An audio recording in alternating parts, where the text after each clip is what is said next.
El Núcleo de Música Nueva de Montevideo presenta Núcleo 51. Aventuras de la música contemporánea.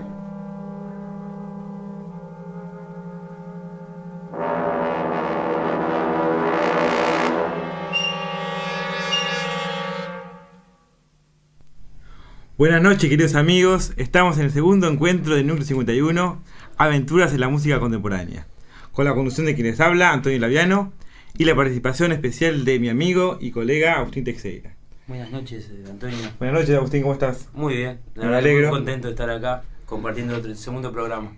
Bueno, Sí. vamos a realizar hoy entrevistas a compositores e intérpretes de Núcleo Música Nueva, además de compartir diversas músicas nuevas de todo el mundo, con énfasis en la producción uruguaya y latinoamericana. En el día de hoy, este programa va a estar dedicado a la música electroacústica. ¿Y qué puede decir que es la música electroacústica, Agustín?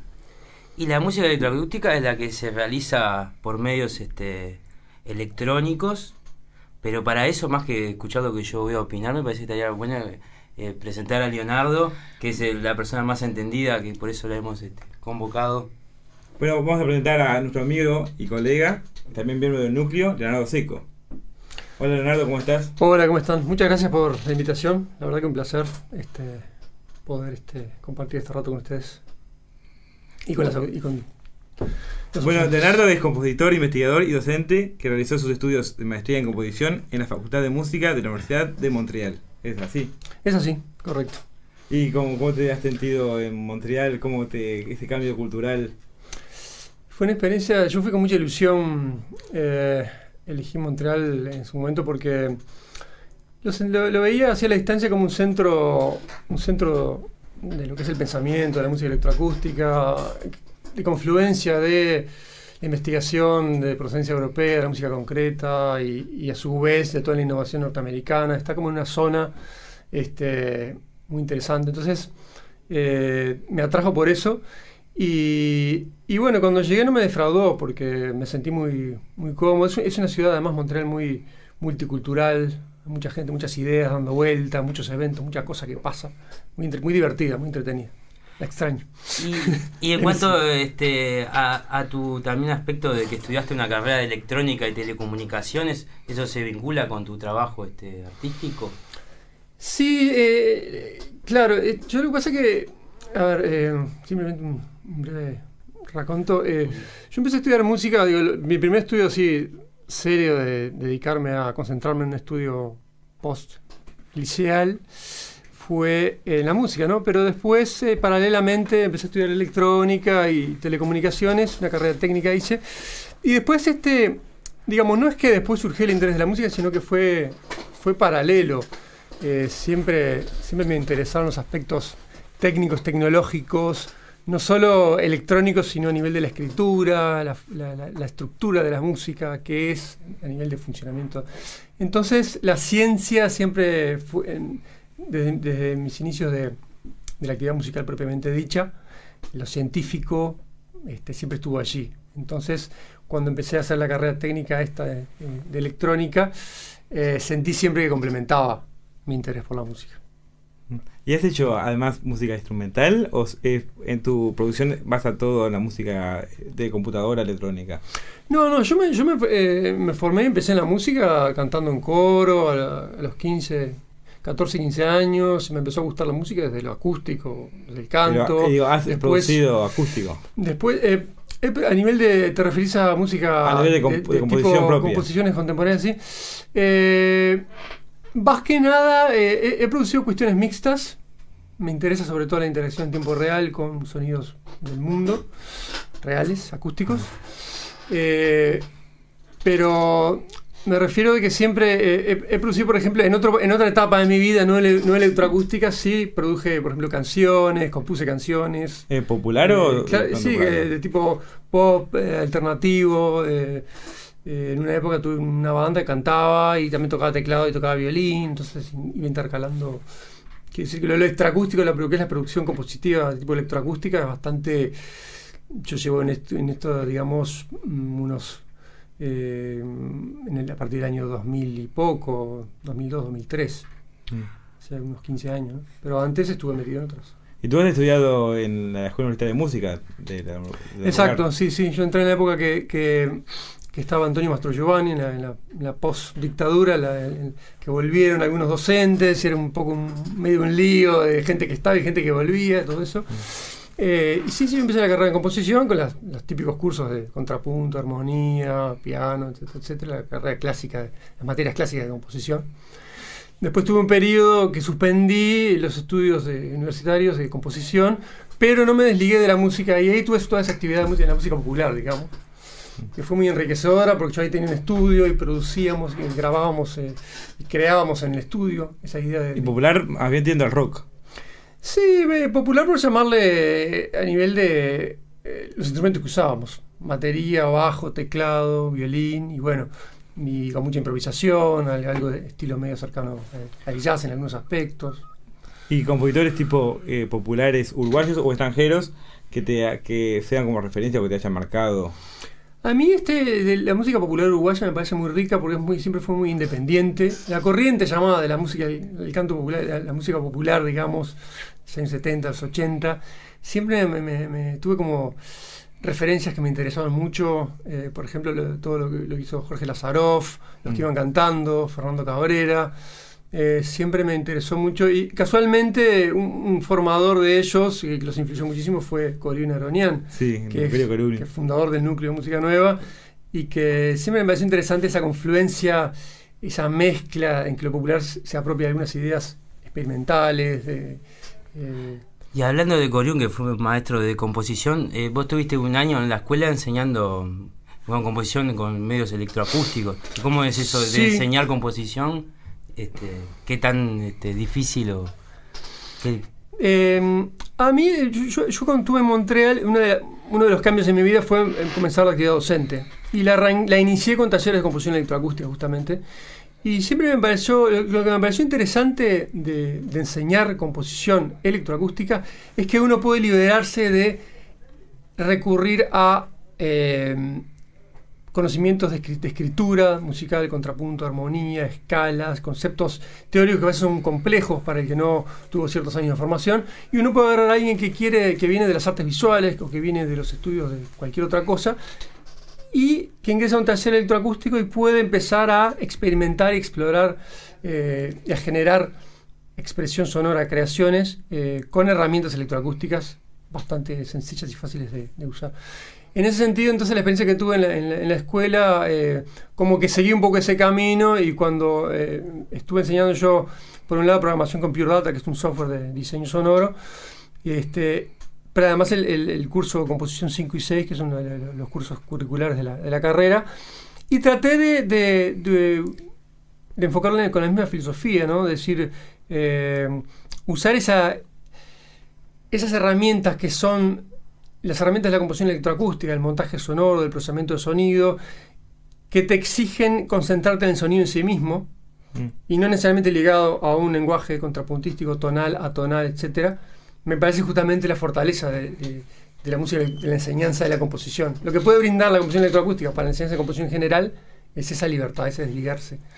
Y hablando de tus piezas, hoy vamos a escuchar primeramente una pieza que se llama Rarezas, que es del año 2011. Me llama la atención el título. ¿Por qué Rarezas?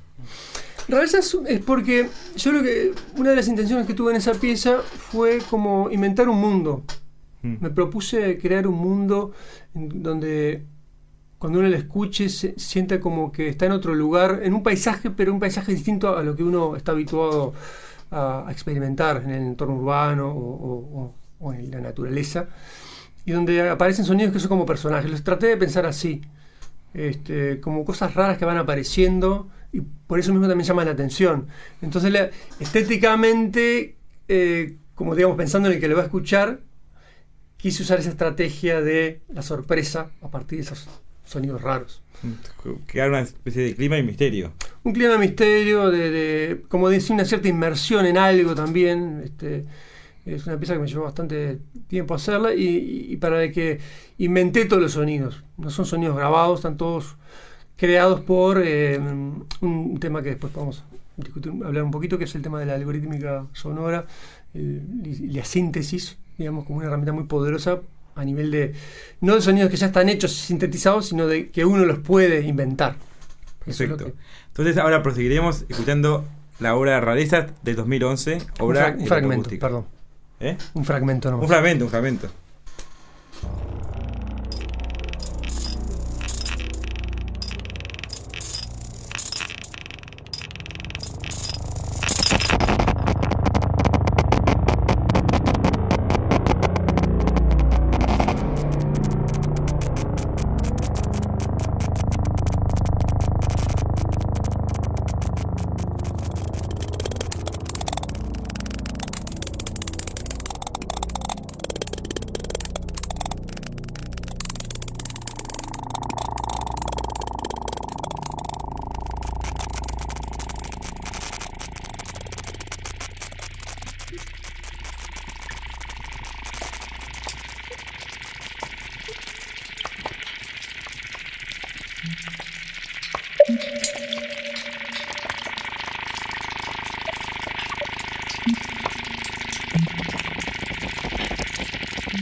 Bueno, Leonardo, para seguir, a ver si nos puedes comentar un poquito qué procedimientos o qué técnicas utilizaste para componer. Acá tuve como 2 etapas que esta pieza para mí personalmente fue como referencial para lo que después seguía siendo como procedimiento, como pensamiento de cómo encarar este tipo de cosas. Yo trabajo, para esta pieza diseñé lo que se llaman patch. Un patch es una pequeña herramienta que uno programa con una aplicación, un software, y uno define todo, digamos, lo que va a sonar y los grados de libertad, digamos, los parámetros que uno va a modificar. Entonces la primera etapa fue crear esos pequeños programitas, esas aplicaciones, para generar sonidos diferentes, con distintos tipos de sonido. Así que etapa 1, crear eso. Para mí eso ya es parte del proceso creativo. Y es algo a lo que me refiero cuando hablo de filosofía de la creación electroacústica. Para mí crear el patch es ya un acto creativo importante, porque yo estoy definiendo un instrumento. Es como la estructura. Sí. No es la estructura, es como la esencia, la semilla a partir de la cual salen sonidos, que después esos sonidos los voy a organizar en el tiempo, porque bueno, hay que crear un discurso en ese tipo de piezas que de repente... O sea, el desarrollo de la pieza no está librado totalmente al azar. No. Ahí estoy hablando de generar los sonidos. Entonces la primera etapa es esa de crear esos 3 o 4 herramientas. Y después una segunda etapa de experimentación. Empezar a probar en tiempo real de una manera performática. En mi casa, con unos parlantes, empezar a probar sonidos, ¿no? Y bueno, algunos están buenos, algunos me gustan, algunos no, y ahí voy como depurando. Y ya después pasar a una segunda etapa más de alto nivel de la organización. Que eso también se puede programar y se puede utilizar técnicas de lo que es la obra abierta, ¿no? Dejar ciertos parámetros abiertos en cuanto a la estructura, la macroestructura. Pero acá me refiero más bien a lo micro. Esa fue un poco la idea. Los sonidos son sonidos sintéticos, o hay también sonidos hechos a partir de grabaciones. Lo que pasa, yo les llamo básicamente síntesis, porque en realidad hay sonidos grabados, pero son sonidos manipulados de tal manera que prácticamente pierden su referencialidad. Entonces estamos ahí, cuando se habla de síntesis o procesamiento de sonidos, hay un campo intermedio, que es el campo ese en donde uno transforma tanto los sonidos que ya adquieren otra personalidad. Por ejemplo, no sé, los da vuelta, los transpone, los corta en pedacitos y genera otra cosa. Y el sonido original es más un ¿cómo llamarlo?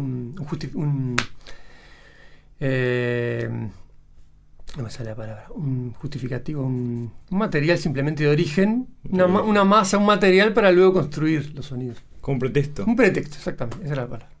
Y también hay otra obra que vamos a presentar hoy que se llama El libro y el mono. Esta tiene un texto.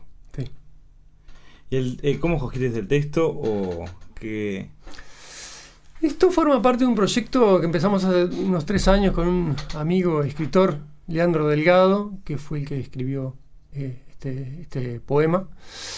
Y la elección fue entre varios poemas, discutimos ahí, nos pareció interesante este, pero más que... el concepto sobre todo era de que se generara una música, que se fuera componiendo una música en la medida que él leía ese texto. Esto se hizo en vivo hace 2 años en la sala Zabala Muniz en un concierto del Núcleo, con una pequeña falla técnica al principio, que luego fue subsanada. Pero bueno, en estos tipos de performance en tiempo real, siempre la falla técnica es algo que está ahí esperando. Es algo que pasa. Depender de las personas y depender de las máquinas, ninguna de las dos cosas pueden fallar las dos cosas, ¿no? Exactamente. Y esta la englobás como una pieza mixta. Esta es una pieza mixta. Sí. Que es otro de los conceptos en los que estoy entrando en los últimos años, en los últimos 3-4 años, de decir, de generar algo que una estructura musical que depende de un estímulo externo, una voz, un instrumento con toda su riqueza, pero que después, a partir de esa captación, la computadora empieza a generar sonidos, pero no cualquier cosa, sino uno tiene que, volvemos al concepto ¿no? De definir la herramienta, uno va a delimitar qué es lo que va a pasar y va a establecer los límites. En ese sentido, para mí la computadora es una herramienta muy potente cuando uno le pone límites de lo que quiere. De acá hasta acá esto y de acá hasta acá lo otro. Y bueno, ahí uno está componiendo. Pero a veces alguien que qué sé yo, puede pensar que la computadora compone libremente y hace lo que quiere. En realidad uno es el que está definiendo. Para mí la riqueza de la computadora es esa, ¿no? Cuando uno puede aprovechar esa riqueza de posibilidades que ofrece la computadora, pero guiada por conceptos, ¿no? Y bueno, y resumiendo un poco este proyecto, arrancamos con Leandro y hicimos esta y otros tipos de cosas también parecidas con la voz, y le llamamos, es un proyecto que globalmente se llama Continuum Maldonado, porque Maldonado es por la calle donde vive él. Sí, no por el personaje, la persona que... El cuartizador, sí. Es algo político, así. No, claro, Santiago por Santiago. No, por eso. No. Bueno, y lo del tema, mencionaba lo del continuum porque nos interesaba este tema del continuo entre el habla, la música, el paisaje sonoro. Entonces, esta obra, por ejemplo, también va por ese lado. Lo que se genera es una especie de paisaje que a la vez es un poco música y a la vez imita de alguna manera al sonoro, porque en la concepción de esta pieza fue central la idea de captar la voz y aprovechar esas riquezas de inflexiones de la voz y generar otra cosa. Entonces, lo que se va a escuchar es la voz y otras cositas que van acompañando, que es lo que se va haciendo. Tal vez una obra muy amena, y acá vamos a escuchar un fragmento también, y muy graciosa. Busca la forma de... Capaz que fue que yo me acuerdo cuando se leyó algo, se hizo en el Núcleo. Y bueno, entonces escuchamos también un fragmento de El libro y el mono, que es del año 2015. Mono, simio, primate, primo hermano, te digo que en estos años no he podido descifrar tu muda escrutación, ni la desolación de las palabras. Pero gracias a tu interpelación, apenas desde algún extranjero nombre propio, me lanzaste al abismo de la experimentación y del error, de la fortuna y de la imaginación refractaria, y ofreciéndome tus lianas seguras avancé como amo y señor de la sintaxis, como rey Tarzán de los encabalgamientos. Animal bueno, sabio ingenuo, rey sin reino que sueñas el sueño de los hombres, te digo que eres tótem tú, beneficio incomparable con nombrarte en este cuarto libro que te rindo genuflexo, y que ha sido este ejemplar por manos con el pulgar opuesto. Me permites vislumbrar la biblioteca imposible, el libro en blanco, la selva atravesada a la mitad por el silencio donde rebota el eco de tu augural lamento.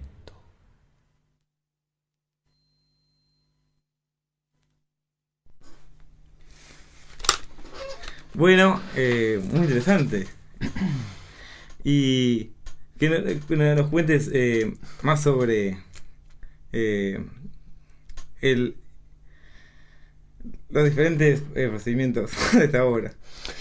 Mira, no, algo que me parecía interesante contar acá es que lo lindo que me parece, lo que me parece rico y enriquecedor de estas obras mixtas es que cada interpretación es diferente. Por ejemplo, Sí. la que se hizo en vivo sonó parecida a esta, pero es diferente. Sí, sí. Porque la idea es la idea de la obra abierta, ¿no? Que es muy del arte contemporáneo. Es decir, algo parecido a lo que pasa en la música popular. Cuando se interpreta una canción hay pequeñas cosas que cambian entre un intérprete y otro. Pero acá también las melodías y las armonías que se van generando difieren un poco. Pero siempre están ligadas a la voz. Lo que pasa es que la voz siempre tiene pequeñas sutiles diferencias. A mí me da Entonces, la sensación que la voz generalmente es siempre en primer plano. Que la electroacústica está como en segundo plano. sí, era la idea. Mm. Era la idea que fuera algo sutil y que fuera como era la idea de una imitación, pero no una imitación clásica tipo canon. Sí. Básicamente es una imitación.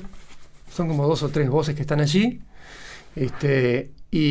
Pero son como sensibles a la expresión. Si él habla un poquito más fuerte, bueno, se genera otra cosa un poco diferente. Otra nota. Así que viene a ser algo medio en tiempo real, ¿no? Es en tiempo real. Es en tiempo real, Sí, ¿no? sí, Es sí. algo. Esto es en tiempo real. No es Y- como cinta. No es una pieza mixta no es una pieza como se llaman en electroacústica para voz, para instrumento en vivo y cinta. Claro. Esto es una pieza interactiva, Siempre la en parte. tiempo real interactiva. La parte de la electroacústica va a variar, depende del intérprete, Siempre va a variar. del timbre, de cómo se Eh, cante, Y quizás de cómo se eh, regula la palabra. exactamente. Quizás vale la pena explicar que en este caso él tiene un micrófono solapero. Yo recibo de manera inalámbrica, introduzco la señal sonora en la computadora y después la computadora, en base a lo que recibe, va generando. Pero el algoritmo es un sistema interactivo en tiempo real. Mm, Siempre va a ser diferente. sí. Y ahora capaz que sería momento de escuchar la obra Pulso Interior, que es la última que hiciste. Sí, Pulso Interior forma parte de una investigación en cuanto al ritmo, más formal. Digamos, como que me pareció interesante incluirla porque las 3 piezas tienen un enfoque diferente, ¿no? La primera es bien realizada por trabajo en estudio, montaje específico, bien detallado, donde uno define los detalles exactos. Esta otra es una pieza mixta, básicamente pensada para ser en tiempo real. De hecho, la grabación fue una toma en tiempo real, hecha en un estudio. Entonces el resultado es similar a la que fue en vivo. Y esta otra es una obra pensada para 8 canales, octofónica, que lo presenté en un festival, en un seminario sobre música por computadora que se hizo hace un par de semanas acá en Montevideo.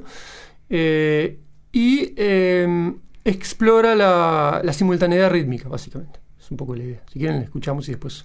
Bueno, escuchamos Pulso Interior del 2017, un fragmento.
Bueno, hemos escuchado la obra Pulso Interior. Pulso Interior, de 2017, porque justo se me fue la pantalla, no puedo decirlo.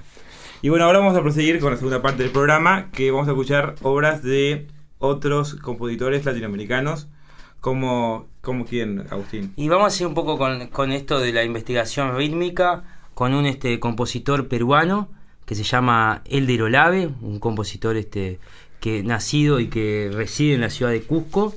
Es un artista muy interesante que también ha tenido la oportunidad de visitar Montevideo. Y también ha hecho cursos con Corium y con Graciela también en su momento. Y hoy vamos a compartir una obra que se llama Danza 8, que explora la parte rítmica, y creemos que es una buena forma de continuar compartiendo con Leonardo esta discusión y charla sobre la música electroacústica. Así que si podemos escucharla. Bueno, una cosa que también cabe señalar, que Elder estuvo acá en Uruguay, y lo hemos conocido, y se ha quedado, ha sido como protegido de Corium, o protegido no, porque se ha quedado en la casa. Bueno, escuchemos la obra.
Bueno, hemos escuchado la pieza de el compositor El de la Olave.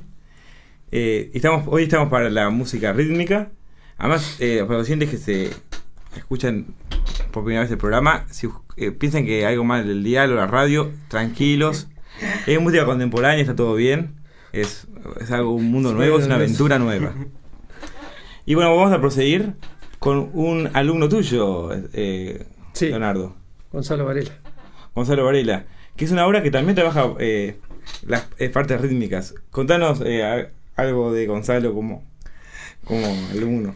Gonzalo, en la época que cursó composición, siempre manifestó un interés en los estudios que hacía y en algunas piezas de exploración rítmica de varias escalas. Por ejemplo, a nivel macro y a nivel micro, digamos, en la estructura general de la pieza, un interés por las proporciones temporales, y a su vez en el ritmo, en las microestructuras rítmicas también, como una manera como de unificar. Yo recuerdo que, si bien hace unos 3 años que estuve en ese curso con él, que tomó el curso de composición conmigo, sí recuerdo claramente eso, y además creo que es algo que él mantiene un poco ese interés por la búsqueda rítmico-temporal, las proporciones. Y el título de la obra, que es Henry Cowell, hace referencia a un compositor muy importante que es Henry Cowell. Es verdad. Que bueno, que también hizo muchas experimentaciones con la cuestión rítmica.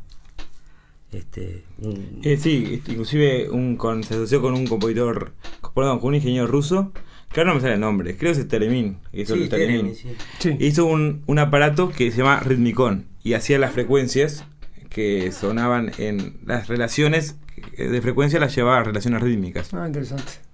Bueno, entonces escuchamos ahora la obra Henry Cowell, del compositor y colega Gonzalo Varela.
Bueno, esta pieza, para mencionar algunos de los objetos que utilizó, que grabó para hacer todo el procesamiento y toda esa investigación rítmica, voy a nombrarlos algunos solo a forma de anécdota.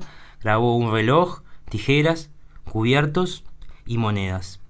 Esta obra se encuentra en el disco Electrocáustica, que también hay otras 10 obras de otros compositores, que fue editado hace unos años y que se encuentra también disponible en la web, buscándolo con ese nombre. Exacto. Electrocáustica. Exacto. Y ahora, para ya ir llegando al final del programa, vamos a compartir una obra más de un compositor colombiano, en este caso, Daniel Leguizamón. 2004 la obra.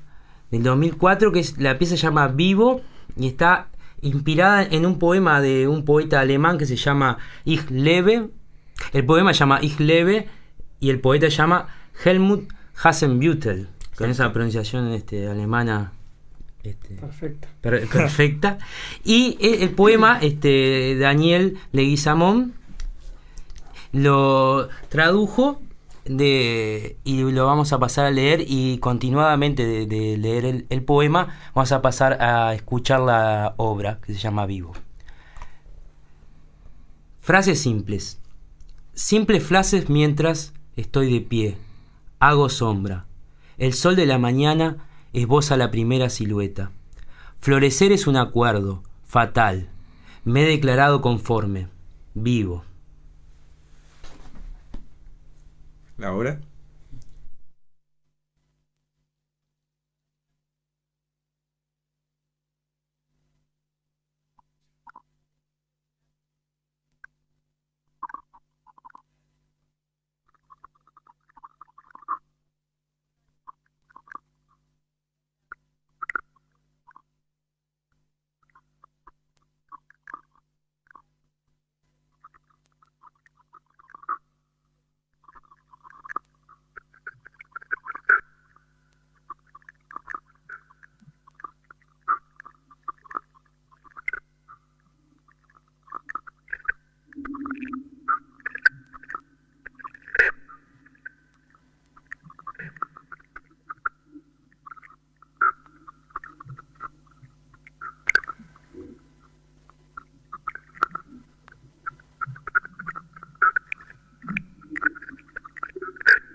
Bueno, para comentar cómo fue hecha esta pieza de Daniel Guizamón, que se llama Vivo, él nos dice que la realizó con una toma microfónica de unos labios separándose para tomar aire.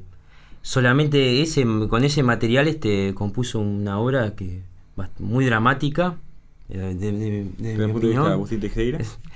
Y también se encuentra en un disco que se llama Música Electroacústica Actual, 8 compositores colombianos, de 2017. Bueno, y ahora estamos dando cierre a este programa de hoy. Le queremos... una cosa que es importante, anunciar el concierto del Núcleo. ¿Qué va a ser? Sí, es que va a ser este miércoles 25 de octubre a las 20 horas en la sala Citarrosa, con entrada libre, como es de práctica del Núcleo. Y va a ser un concierto dedicado a la música vocal contemporánea, con la participación destacada de la soprano francesa Sylvie Robert, que va a ser acompañada también en algunas de las piezas por la pianista Patricia Mendoza, y por nombrar a algunos de los compositores que se van a poder escuchar el miércoles. Quiero destacar una pieza de Graciela Parasqueva-Idis, se va a escuchar también John Cage, se va a escuchar Marcel Duchamp, Luigi Nono, Diego Legrand, entre otros compositores. Programa muy diverso, muy interesante, espero que vayan. Y bueno, estimados amigos, hemos concluido con las aventuras de hoy, espero que les hayan gustado. Vamos a dar las gracias a Leonardo Croato por... Perdón. El otro. Me confundí Leonardo. Leonardo Seco por haber... ya de paso le mandamos un saludo a Leonardo Croato. Leonardo Seco por haber venido al programa de hoy. Muchas gracias. También al compañero Varela y al gran amigo Gabriel Gali por darnos este espacio para compartir esta música. Bueno, y los invitamos que sigan con las aventuras musicales el jueves que viene a las 20 horas, en donde estaremos realizando una entrevista a Irene Porci y Julián Croato, dos intérpretes. Julián Croato es el hijo de Leonardo, que mencioné que voy recién. Intérpretes del Núcleo, Música Nueva. Bueno, un saludo a todos, que pasen bien. El Núcleo de Música Nueva presentó Núcleo 51. Aventuras de la música contemporánea.